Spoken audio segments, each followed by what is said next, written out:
Viewers, Tollywood film ইন্ডাস্ট্রির মুক্তি প্রতীক্ষিত আলোচিত ফিল্ম ধূমকেতু আগামী 14 আগস্ট কলকাতায় মুক্তি পাচ্ছে ছবিটি। 9 বছর পর আসছে দেব শুভশ্রীর এই সিনেমা। এদিকে ছবিটির টিজার মুক্তি পেয়ে রীতিমতো ভাইরাল। প্রচারণায় ব্যস্ত সময় কাটাচ্ছেন দেব। নতুন খবর হলো, সম্প্রতি ভারতীয় গণমাধ্যমে দেয়া এক সাক্ষাৎকারে ধূমকেতু সিনেমার রেশ ধরে শুভশ্রী প্রসঙ্গে বেশ আবেগপ্রবণ হয়ে পড়েন দেব। সো ভিউয়ার্স, এবার দেখে নেব আজকের সিলভার স্ক্রিনে নিউ মুভি আপডেট।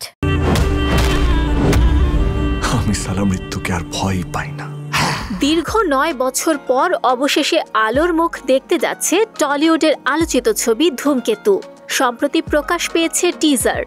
সেখানে বাজিমাত করেছে কলকাতার এক সময়ের জনপ্রিয় জুটি দেব ও শুভশ্রী। বাড়ছে ভিউ, বাড়ছে আলোচনার তাপমাত্রাও।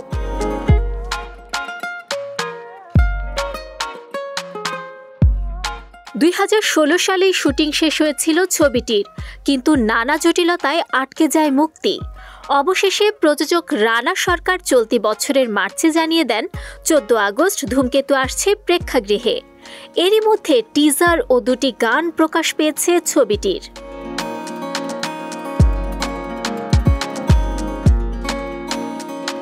দেব এবং শুভশ্রীর প্রেম কাহিনী সবারই জানা। হঠাৎ করেই আলাদা হয়ে যান তারা। অনেক দিন পেরিয়ে গেলেও তা নিয়ে কোনো আলোচনা হয়নি, কিন্তু নতুন করে তারা আবার শিরোনামে আসেন ধূমকেতু মুক্তির খবরে।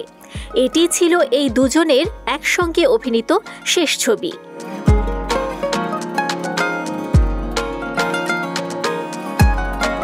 সম্প্রতি ভারতীয় গণমাধ্যমে দেয়া এক সাক্ষাৎকারে শুভশ্রী প্রসঙ্গে বেশ আবেগপ্রবণ হয়ে পড়েন দেব। শুরুতে কিছুক্ষণ চুপ করেছিলেন, এরপর বললেন, একজন মেয়ে হয়ে শুভশ্রী যেভাবে কাজ এবং সংসার সামলাচ্ছেন তা আলাদা করে উল্লেখের দাবি রাখে। আমি ধূমকেতু আবার দেখলাম, দায়িত্ব নিয়ে বলছি, এই ছবিতে ওর অভিনয় সেরা অভিনয়।